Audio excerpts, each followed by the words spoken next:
Next 5 marker में आपको दे रखा है दो थिन कन्वर्जिंग लेंसेज हैं जिनकी focal length f1 and f2 are, they are placed coaxially in contact. तो derive expression for the focal length of the combination. अब इसमें पता है जब भी आप दो थिन लेंसेज को कंबाइन करो तो इनकी जो कॉम्बिनेशन की जो इक्वलेंट फोकल लेंथ है that is the reciprocal of the equivalent focal length is equal to sum of the reciprocal of the individual focal length, क्योंकि पावर जो है वो इनकी एड अप हो जाती है। ओके, यही आपको डिराइव करना है। तो इसको डिराइव करने के लिए मैंने यहाँ पे ऑलरेडी डिराइव कर रखा है थोड़ा सा रे डायग्राम जस्ट टू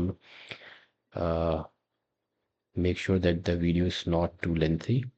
तो focal length of two thin convex lenses contact, they are coaxially placed each other. ये बहुत ही थिन लेंसेज हैं तो इनका जो दे आर वेरी थिन। तो इनका जो ये जो ऑप्टिकल जो सेंटर है ये because these are very thin lenses तो इनका मैंने कॉमन पॉइंट ले लिया है पी यहाँ पे। तो सारी डिस्टेंसेस हम पी से लेंगे। तो देखो जो फर्स्ट आपका लेंस है अगर सिर्फ यही होता तो आपकी इमेज इधर बनती।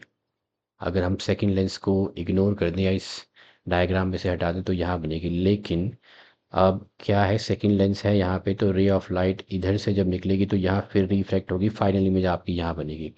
तो ये जो इमेज है this will act as the virtual object for the second lens और फाइनल इमेज आपकी यहाँ बनेगी। दोनों पे हम लेंस फॉर्मूला लगाएंगे for image form by the lens formula 1/v-1/v-1/u is equal to 1/f1। f1 जो है पहले वाले लेंस की फोकल लेंथ है, सेकंड की हम f2 ले लेते हैं। अच्छा, यहाँ पे जो फर्स्ट लेंस ने जो इमेज बनाई है ये इधर है, इसकी इमेज डिस्टेंस को मैंने माना है v1। तो इस लेंस फॉर्मूला में v की जगह हम लिख देंगे v1, ऑब्जेक्ट डिस्टेंस तो u ही रहेगी, फोकल लेंथ f1 आ जाएगी। ये इक्वेशन 1 है। अब सेकंड लेंस के लिए फिर से लेंस फॉर्मूला लगाएंगे 1/v-1/u is equal to 1/f2। इसमें जो फाइनल जो डिस्टेंस है इमेज की उसे हम v ही रखेंगे, लेकिन इस लेंस के लिए जो ऑब्जेक्ट डिस्टेंस है वो ये है, ये इसका वर्चुअल ऑब्जेक्ट है। तो ऑब्जेक्ट डिस्टेंस आपकी v1 बन जाएगी सेकंड लेंस के लिए। तो मैंने यहाँ v1 लिख लिया 1/f2। अब इन ये दो सेट ऑफ इक्वेशन हैं, इन दोनों को ऐड अगर हम करें तो ऐड अगर मैंने यहाँ किया तो दिस गेट्स कैंसिल, मेरे पास बच गया 1/v-1/u is equal to 1/f। Now is the this gives us the equivalent focal length of the two lenses is combination। तो finally आपके पास the reciprocal of the focal length of the combination is equal to the sum of the reciprocal of the individual focal lengths। तो ये आपको derive करना था। ये आपका ray diagram है। So this was the focal length of two thin lenses in contact. Next आपके पास है यंग्स डबल स्लिट एक्सपेरिमेंट का सेटअप दिया है। एक बीम है, कोरेंट लाइट ऑफ वेवलेंथ आपको दे रखी है 550 नैनोमीटर, इस incident normal to the plane.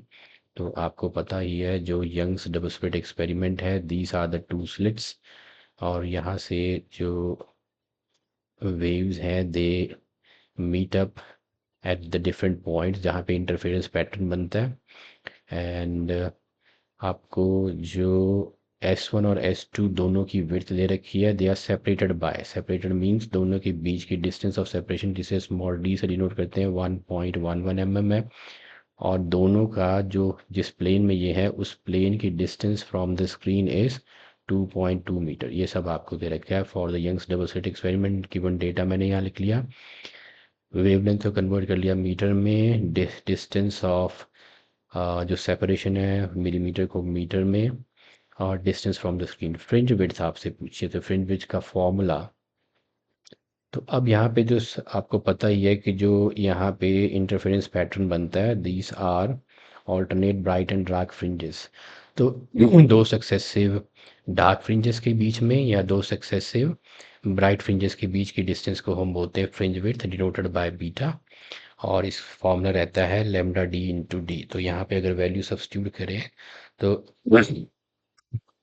ये तो हो जाएगा 2 एंड 10⁻³ प्लस 3 हो गया -6। So 550 into 10⁻⁻6 metre is the fringe width. तो इसको मैं अगर कन्वर्ट कर लूँ फ्रिंज विड्थ को तो मेरे पास आएगा क्या यहाँ पे मेरे पास था 550 इंटू 10⁻⁹ इंटू 2। अच्छा 2 भी है इधर, इधर आपके पास 2 भी है, तो ये हो जाएगा 11055 2 into 10⁻⁻6 metre which gives me इसको 11 इंटू 10⁻⁻4 हो जाएगा। तो अगर मैं इसको 1.1 इंटू 10⁻⁻3 लिखूँ तो दिस इज मिलीमीटर, तो मेरे पास आ जाएगा 1.1 मिलीमीटर। 1.1 मिलीमीटर होगी फ्रिंज विड्थ। नाउ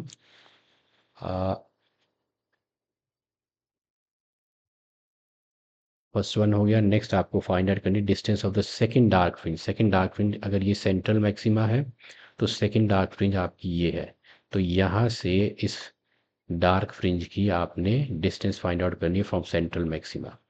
ओके, तो उसके लिए जो फॉर्मूला है distance of second dark fringe from the central maxima nth dark fringe का फॉर्मूला जो रहता है वो रहता है 2n-1 इंटू ये लेमडा डी बाय 2d। तो मुझे निकालनी है सेकंड, तो उसके लिए हम ले लेंगे for n is equal to 2 second dark fringe के distance from central maxima 2 to 4 -3 आ गया। अब ये आपने निकाला है 1.1, तो 3.2 इंटू 1.1 मिलीमीटर में 1.5, तो ये हो जाएगा 165 मिलीमीटर विच इज़ 1.65 मिलीमीटर। तो ये होगी distance of second dark fringe from the central maxima, जिसके लिए ये फॉर्मूला है nth डार्क फ्रिंज का फॉर्मूला, जिसे हमने यूज़ किया सेकंड के लिए n को 2 रिप्लेस करके।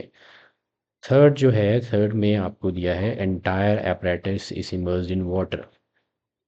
तो जब आप सारे सेटअप को, इस सारे सेटअप को, ये जो सारा सेटअप है, if this whole setup is immersed in water, पहले ये एयर में था तो एयर का रिफ्रैक्टिव इंडेक्स होता है 1, अब इसे वाटर में डाल दिया तो वाटर का रिफ्रैक्टिव इंडेक्स तो 4/3 1.33 सम रहता है, मीन्स ग्रेटर देन 1। तो वाटर का रिफ्रैक्टिव इंडेक्स जो है, अब रिफ्रैक्टिव इंडेक्स बढ़ जाएगा जो कि 1 से ज़्यादा होगा, क्योंकि पहले एयर में 1 रहता है। तो उससे क्या होगा, वेवलेंथ ऑफ लाइट जो है डिक्रीज हो जाएगी, फ्रीक्वेंसी सेम रहती है, तो नई वेवलेंथ हो जाएगी 1 this refractive index times the original wavelength. तो अगर रिफ्रैक्टिव इंडेक्स कम होगी, रिफ्रैक्टिव इंडेक्स कम हो जाएगी, तो फ्रिंज विड्थ का नई फ्रिंज विड्थ हो जाएगी विद न्यू वेवलेंथ। अब इसको लैम्डा डैश की मैंने वैल्यू डाली तो लैम्डा बाई यू आ गया, बाकी रह गया आपका ये डी बाई डी। तो दिस इज द ओरिजिनल और द ओल्ड फ्रिंज विड्थ। तो देखो फ्रिंज विड्थ जो होगी वो डिवाइड होगी रिफ्रैक्टिव इंडेक्स से, मींस फ्रिंज विड्थ आपकी रिड्यूस हो गई है, तो फ्रिंज विड्थ डिक्रीज हो जाएगी। तो जब फ्रिंज विड्थ डिक्रीज हो जाएगी तो उससे क्या होएगा, देखो ये फ्रिंज विड्थ ये थी आपकी, this was the fringe width. अब ये पहले इतनी थी, अब क्या हुआ, ये कम हो जाएगी, अब यहाँ ये आपकी कम हो जाएगी, ये इससे भी कम होगी, ये कम हो जाएगी, तो इससे आपका जो इंटरफेरेंस पैटर्न है वो श्रिंक हो जाएगा, पैटर्न श्रिंक हो जाएगा और ये मोर क्लोजली पैक्ड हो जाएंगे। तो आपने लिखना है फ्रिंज विड्थ डिक्रीज हो जाएगी अगर आपका सारा apparatus जो है that is immersed in water. तो दिस वाज 5 मार्कर में चॉइस थी आपके पास, and this completes our set. तो इसी के साथ जो सेट जो है 33 सेट का कोड जो था वो दिस वॉज 33 3 1 था शायद। तो ये कंप्लीट हो गया, इसकी जो कंप्लीट जो वीडियो है इसमें सभी क्वेश्चंस होंगे that will be compiled and will be uploaded soon. Okay, तो ये सभी क्वेश्चंस जो हैं that will be compiled and uploaded in a single video. Thank you for watching.